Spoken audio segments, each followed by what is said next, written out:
అందరికీ నమస్కారం. పాఠశాలలో విద్యార్థులు ప్రతిజ్ఞ చెప్పేటప్పుడు చెప్తూ ఉంటారు, నా దేశ వారసత్వ సంపద నాకు గర్వకారణము అని.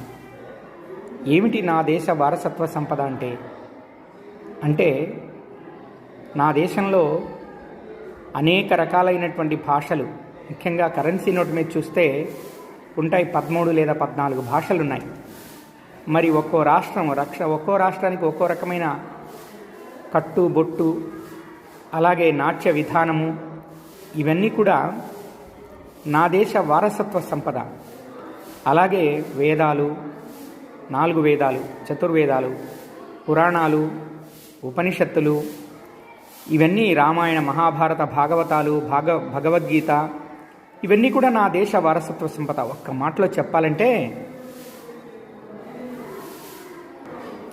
నా సనాతన ధర్మమే నా దేశ వారసత్వ సంపద. ధన్యవాదాలు.